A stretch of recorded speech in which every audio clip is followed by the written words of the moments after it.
Hey, good morning, everyone. Happy Wednesday morning to you, and welcome back to Morning Musings. My name is Don K. Preston. I'm the president of Preterist Research Institute of Ardmore, Oklahoma. And, okay, here we go. I've been promising you that we're going to get into Daniel 9 in the feast days. Today's the day, and probably tomorrow as well.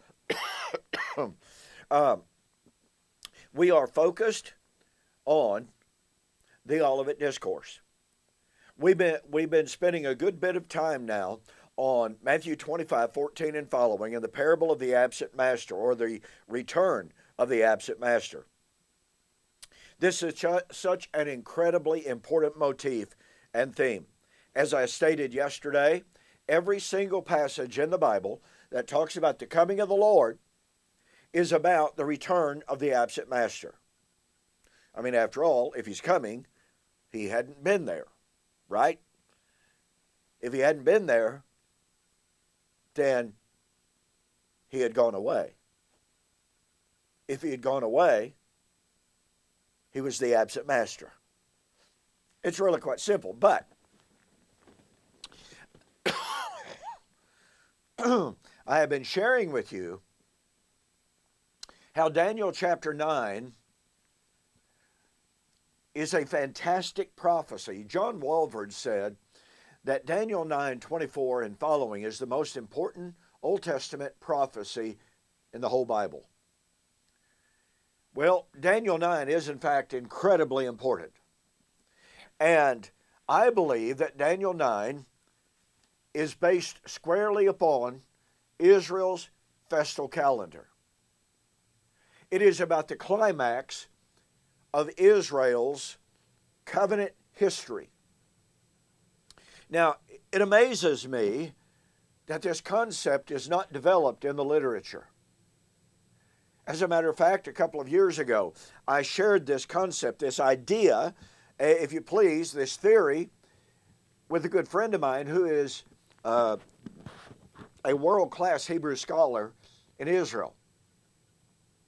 He was intrigued. He shared the idea with his sons who are rabbis, with his son-in-laws who are rabbis, and they responded that it was an intriguing and potentially fantastic concept, and it's clearly based, as they said, on Scripture. Now, that was more than encouraging to me.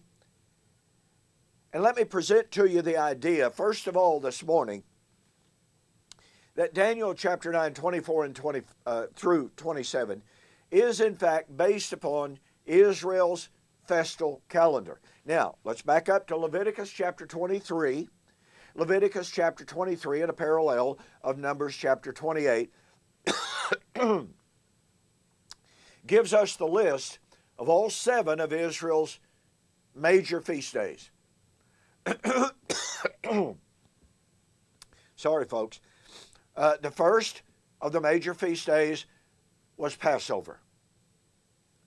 The very last of Israel's feast days was Sukkot, otherwise known as the Feast of Ingathering, the Feast of Harvest. Linked with, and there's a tremendous amount of controversy in the scholarly literature about this, but linked with Sukkot, coming on the, quote, 8th day, was Shemini Atzeret. We'll talk about that, because boy, oh boy, oh boy, is Shemini Atzeret an incredibly exciting motif and concept. But Sukkot is the last of the 7 feasts. In Daniel chapter 9, we have what I call, it's my term, I invented it because I can't find it anywhere else, okay? But we have what I call a festal inclusio. And by that I mean, Daniel gives us the first of the feast days and gives us the last of the feast days, and included, inclusio, between those two references are of necessity all of the feast days. Daniel chapter 9, verse 26, after the 69th week, and in the middle of the week, the Messiah, the prince, would be cut off, but not for himself. Well, that's a reference to Passover, the substitutionary death of Christ. Just like the Passover lamb was a substitution and died a substitutionary death for the nation, Jesus was the Passover lamb dying a substitutionary death. Of this, there can be virtually no doubt whatsoever. Then, in that inclusio, remember, Daniel 9:24 says, 70 weeks are determined to make the atonement. Well, is the atonement one of the major feast days of Israel? Obviously and undeniably. 70 weeks are determined to make the atonement. That's Yom Kippur. That's the 6th of the 7 major feast days. Oh, but Daniel is not finished. In Daniel chapter 9:27, the prince of the people who is to come, or the people of the prince who is to come, will destroy the city and the sanctuary. Well, guess what? That's Rosh Hashanah. That's the Feast of Trumpets, which symbolized, foreshadowed the day of judgment. Well, is the destruction of the city and the sanctuary a time of judgment or not? Of course it is. And then finally, 70 weeks are determined to bring in everlasting righteousness. Well, you see, in Leviticus chapter 23, 34 and following, we have the Feast of the Ingathering, the Feast of the Harvest. The Feast of Sukkot, without any doubt whatsoever, was an eschatological feast. Zechariah chapter 14 gives us the following scenario. Pardon me. Zechariah 14, the coming of the Lord, the day of the Lord, the establishment of the kingdom, Jerusalem being glorified and magnified, the river of living water flowing out from Jerusalem, and the nations of the earth flowing to Jerusalem to celebrate the Feast of Tabernacles. Now tell me Tabernacles is not typological. Tell me the Feast of Sukkot is not about resurrection. Pardon me. Tell me Sukkot is not about the new creation. Pardon me. Well, ladies and gentlemen, if Sukkot as presented in Zechariah 14, and oh, by the way, Revelation 7, Revelation 14, present for us the 144,000 in addition to a countless multitude, and they stand on Mount Zion, and they have in their hands the lulav and the etrog. Lulav and the etrog were, guess what? Taken directly from Sukkot.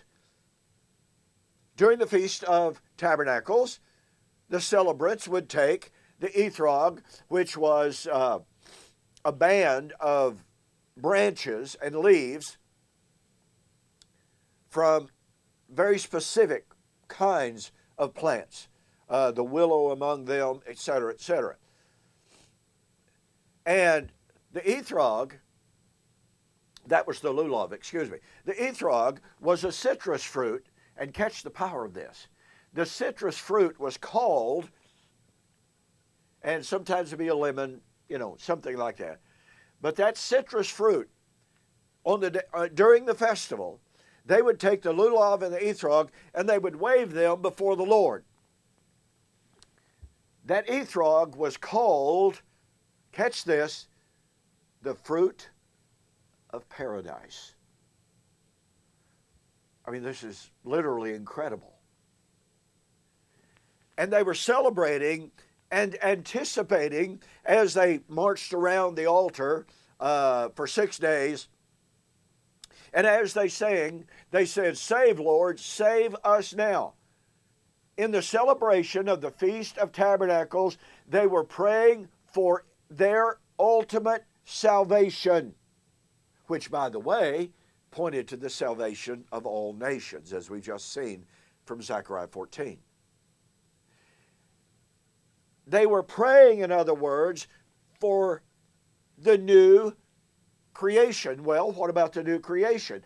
The new creation, according to Peter, is the new heaven, the new earth, wherein dwells righteousness. Now, ladies and gentlemen, I shared with you yesterday, unless you can prove definitively, positively, that the world of everlasting righteousness of 2 Peter chapter 3 is not the world of everlasting righteousness foretold by Daniel chapter 9. Okay? Unless you can prove that they're totally different, then that means that 2 Peter 3 had to be fulfilled no later than the fulfillment of the 70 weeks of Daniel chapter 9, and that proves, of course, as I stated yesterday, the 70 weeks did not end in 34 or 35, since Peter was anticipating the fulfillment of that, yet future to him. But here's the key.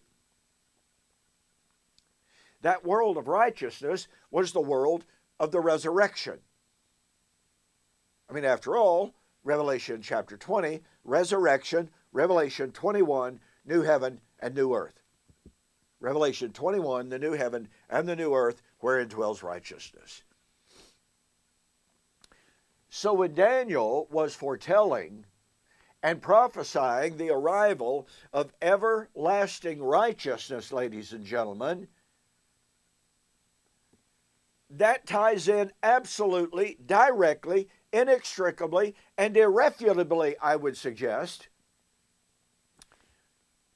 to Israel's festal calendar, because Israel's festal calendar pointed directly, like a laser beam, to the coming of the new heaven, the new earth, the world of righteousness. And once again, since Daniel chapter 9 delimited the time of the coming of everlasting righteousness to the time of the fall of Jerusalem in AD 70. That means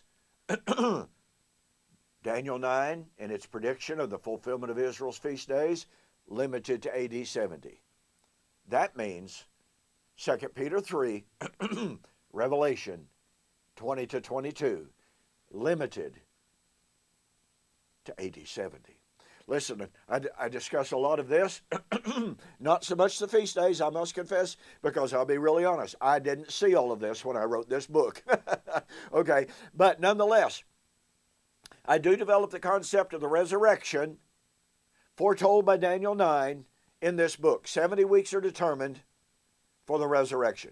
Go to my website, donkpreston.com, BibleProphecy.com, and order the book. 70 weeks are determined for the resurrection. Be sure to send me a note that says you saw the offer on YouTube or Facebook, and I'll refund your shipping. Look, I suspect, and I have good reason for saying this because tons and tons of people have told me so, I suspect this book will blow your mind. Do yourself a favor and get a copy of this. Okay, tomorrow we're going to continue our look at Daniel 9, the feast days of Israel, and the return of the absent master. I'll see you then.